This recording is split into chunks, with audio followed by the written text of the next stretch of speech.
I just had a blast with the $20,000 you saved up recently after returning from a 7-day overseas trip. My mother-in-law, Isabella, called me with a triumphant tone. Saved money $20K. What is she talking about? I have no memory of $20K. As a freelancer, I indeed have some savings for emergencies, but that's just in my bank account. I don't keep such large sums on hand, and my banking card is right here. Normally, no one else could withdraw such a large amount anyway. You did give it to me, so I took it from the sideboard drawer. You guys are rich, it's fine, she said. What I don't understand, but it seems you had fun. Thank you. Count on me for the next time. After leaving these words, the call ended. $20K? What money could that be? This question was answered when Anthony returned home. Ah, so that's what it was. A month later, multiple calls from Isabella came in. I completely ignored them, but when I checked, there were over 80. It's baffling, but it's her own fault. As I was looking at my mobile phone screen, another call from Isabella came in. I intended to ignore it, but eventually answered due to her persistence. Hey, what do you think you're doing? What does she mean? She's reaping what she sowed. Isabella's shrill voice resounded through the room from the mobile phone speaker. My name is Scarlett. I'm a 32-year-old freelance jewelry designer. I want children, but I'm too busy with work. My husband, Anthony, is the same age as me. He originally had a corporate job, but now he supports my work as a manager. When we married, my designer work was still sparse, and we relied on Anthony's earnings. But as I approached 30, my work stabilized, and I needed management for my schedule. It looks tough. Can I help with anything? Anthony, in a decent position at his company and expected to advance, bravely quit to become my business partner. With Anthony's management, we now have deals with famous international brands. Even as a couple, we have our troubles. It's Anthony's mother, Isabella, who lives alone at his family home. Isabella believes we're living a luxurious life and often comes asking for money. You always seem to be living so lavishly. I'm jealous. As a jewelry designer, I'm often invited to new product launch parties or dinners with company executives. For me, it's part of my business activities, part of my job. But to Isabella, it seems like nothing more than leisure for us, and she demands the same lifestyle for herself. I want to throw a party for my friend soon. Can you give me some money for it? Of course, I can afford to give her money. Just because she asks, it might look glamorous, but it's costly, and there are many business obligations I can't refuse. We're not living in luxury. This is all part of our work. Dressed up beautifully, eating at expensive places. I envy you. She says this with a hint of sarcasm. Isabella just doesn't seem to understand. While I keep refusing Isabella's requests, Anthony, being her son, sometimes gives in and hands her money. If giving her a little money keeps her quiet, then it's a small price to pay, he says. For Anthony, it's easier to give her some money than to deal with her interrupting our work, but Isabella's demands only escalate. It's left both of us at our wits' end. I want a new dress for an upcoming gathering I've been invited to. Just the other day, Isabella came over and pestered Anthony. A dress? Wouldn't a 2-piece suit work? We've been asked to buy clothes before. There might be cheaper options, but what Isabella wants is certainly not cheap. It's a fancy party. Everyone will be dressed up. I can't be the only one in old clothes. Isabella makes a fuss. I think proper attire, old or new, shouldn't matter. Oh, speaking of dresses, I need a matching bag too, so I'm counting on you. With that, Isabella left. Anthony had set up a credit card in Isabella's name because of her frequent money demands, telling her to use it for her expenses. At first, she overspent and got warned by Anthony, but she showed no sign of changing. Anthony asked her to at least report before making big purchases, so she began to tell us what she would buy. But it continued like this. Once she said, I found this beautiful ring and just had to buy it. Sorry for the after-the-fact notice. And the bill was astronomical. If you're going to spend like this, can you return the card? We can't afford to pay it all. The card was in Isabella's name, but Anthony was the one paying the bills. Isabella seemed to think having the card meant she could buy endlessly. A credit card isn't a magic money dispenser. What you spend must be paid for. Since the money wasn't coming directly out of her wallet, Isabella kept using the card. So, Anthony decided to put a limit on her card spending. What the heck? I couldn't pay for my shopping the other day. Isabella stormed in, complaining. We're struggling with the payments because of your overspending. So we've lowered your monthly limit. It's still enough, right? Just because you say that, you two are still dressing up and going to fancy places. How is what I'm doing any different, Isabella? That's part of our job. If that's a job, then what I'm doing isn't any different. It's unfair that only you two get to have all the fun. The product launches and parties often take place in luxury hotel event halls or restaurants, but our attendance is for work purposes too. Isabella, it seems like we're just dressing up and having fun. Still, since putting a limit on her credit card, she seems to have quieted down a bit.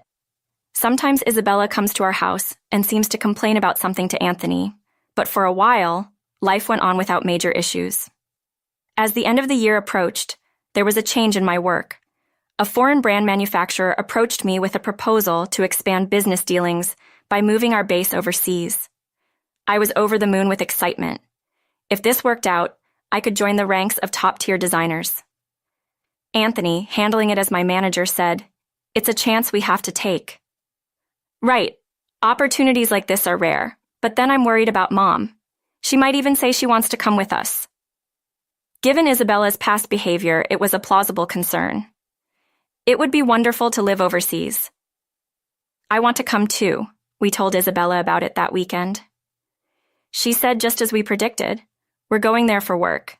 It's not going to be a leisurely life, Anthony tried to explain, but Isabella wouldn't give up.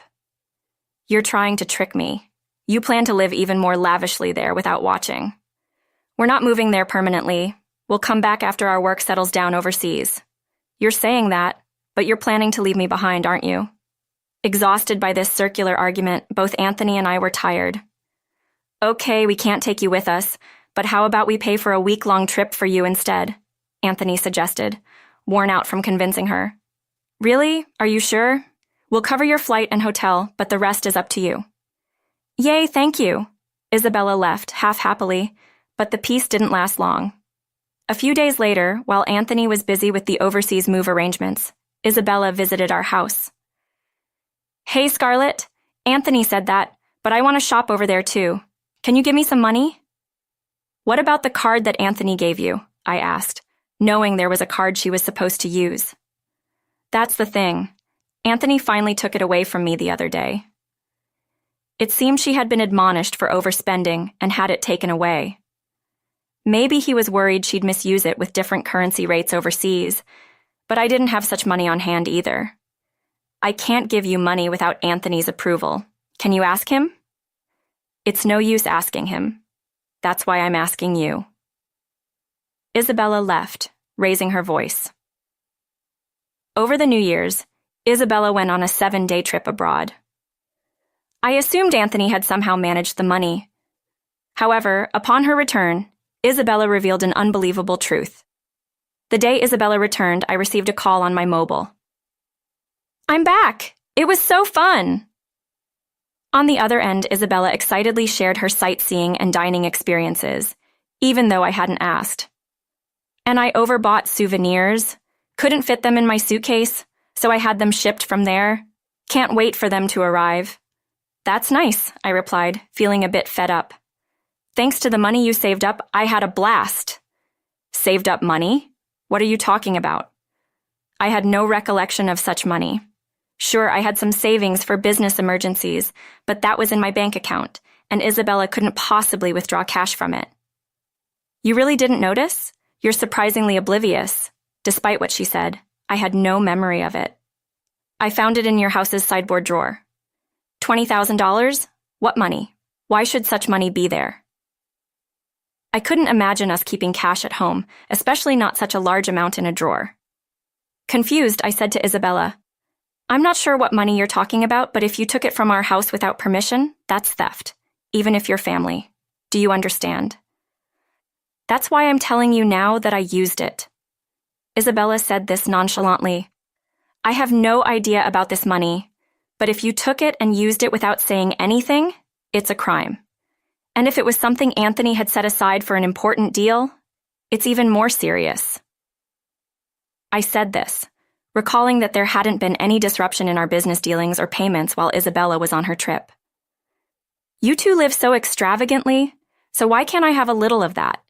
Think of it as doing a favor for your parent. It's not a big deal, right? Such self-entitled reasoning. It's one thing to take money from her son and his wife, but this is not how someone should act after taking someone else's money. I'm glad you enjoyed your trip. I'll ask Anthony about the money when he gets back, I replied, still unclear about the whole situation. Anthony will understand. After all, I'm his only mother, and $20,000 isn't much to him. All right, I'll pass the message along. I was astounded at Isabella's lack of awareness. Please tell him that, she said. Thanks. With that, she ended the call. Still $20,000 in cash at home. What was the money for, Scarlett? Do you know about the money I left in the drawer that night? Anthony returned home with a troubled look and asked me, 10 days ago, I withdrew it from my bank account. It's gone now. It was you keeping such a large sum in a drawer? Didn't you think it was careless? I needed cash immediately for an urgent payment. Do you know anything about it? It can't be that. Anthony looked at me suspiciously. No, today Isabella called saying, thanks for the $20,000, had a blast with it. I didn't understand what she meant. So it was Anthony's money after all. But what was such a large amount meant for? Hey, if it wasn't for a business payment, we've been doing bank transfers for a long time, right? Why cash all of a sudden? I understood it was Anthony's money, but still didn't get the whole picture. So Mom took it without saying, then it's her fault. What do you mean? I was still puzzled and asked Anthony back. Anthony started explaining why he had left such a large sum at home. After limiting the credit card's amount, Isabella had secretly been borrowing money from various sources. This included payment on consumer finance cards and credit cards she had secretly opened. When Anthony found out, he took all her cards and prepared the cash to repay Isabella's ballooning debt. Although, if I gave her cash, she'd spend it herself, so I planned to pay the institutions directly. A bank transfer would leave a record in our accounts. I didn't want too many records in our bank accounts for the sake of trust with our business partners and bookkeeping. That's why I decided to cash it out and pay individually. Supporting Isabella's overseas trip was like a parting gift, as we wouldn't be able to take care of her like before after moving abroad. So that's what it was. What will become of Isabella now? Debt collection notices and payment demands will probably start coming soon, but since she spent it herself, there's nothing we can do, Anthony said nonchalantly. A month passed, and as I was busy packing for the move, Isabella's calls to my mobile phone kept coming. Anthony had said not to bother with her, but the calls were too frequent to ignore. When I counted, there were as many as 80 almost every day. It was just enough to make me concerned. Just as I was thinking about it, my phone rang again. Isabella hesitating. I missed the call, but soon it rang again. I ended up answering. Why aren't you answering my calls? Isabella's voice sounded almost like a cry. I'm sorry. I've been busy with moving preparations. What's wrong? I tried to calm down and listen to what she had to say, and to hear Isabella's side of the story. It's not just, what's wrong? They're asking for money. Payments almost every day. It's too much. What about Anthony? You contacted him, right? He seems to be blocking my calls. I can't get through to him at all, Scarlett. You're my only hope now. Please help me. I was surprised that Anthony would take such a drastic step with his own mother. If he had paid off Isabella's debts with the money he had prepared, this situation wouldn't have happened. It seems Isabella is now inundated with collection letters from finance companies and consumer lenders. The collections calls are nonstop, and she seems helpless to do anything about it. I had never witnessed such a scene before. It was something I thought only happened in dramas. I'll mention it to Anthony, but I can't say what he'll do. A mother in trouble, it's a son's duty to help, right? Please ask him for me. Okay. With that, the call ended. We need funds for our business expansion overseas, and we can't afford to help Isabella. Besides, it's her own fault for using the money Anthony had prepared to pay off her debts. He called. I told Anthony about the call after he returned home tired. He dismissed it coldly. I had planned to sort things out before we left, but she wasted the opportunity herself. That's true. The money was originally intended to clear Isabella's debts. She used it for a lavish trip instead, leaving no room for excuses. Despite continued calls from Isabella, I set her number to block, just like Anthony, though I wished I could help her. Being Anthony's mother, there's nothing I can do if he's decided to ignore her. Meanwhile, the day of our move overseas was drawing closer. I had to finish packing. As I looked around the still cluttered room, I thought, apparently Isabella ended up selling her house to pay off her debts. In addition to the $20,000 that Anthony had intended to repay, she seemed to have hidden more debts. The amount was so large that even after selling her land and house, she couldn't pay it all off. The total balance was unimaginable. "Hey, our family home, it's gone. Are you okay with that?" "How can I be okay? But there's nothing we can do." Anthony looked somewhat sad. Losing the house where one grew up must feel like a great loss. Having lost my parents' house early, I understood the loneliness of losing one's family. But unlike me, Anthony lost his place to return to because of his living mother. I can't even imagine how that feels. Isabella is now living in a cheap apartment, struggling to repay the remaining debts with her part-time job. At her age, it must be hard to find work. I feel a bit of sympathy for her. However, the consequences of her own spending led to this, so she's to blame. Even for the elderly, they must take responsibility for their actions. My business is going well overseas, and the move has brought more inquiries from other brands. I'm getting offers from unexpected places, something I couldn't have imagined back home. It's all very appreciated, but I'm so busy I barely have time to sleep. Despite being overseas, I don't have the time to explore. Anthony is also a busy man in everything. At this rate, having children is still a distant thought.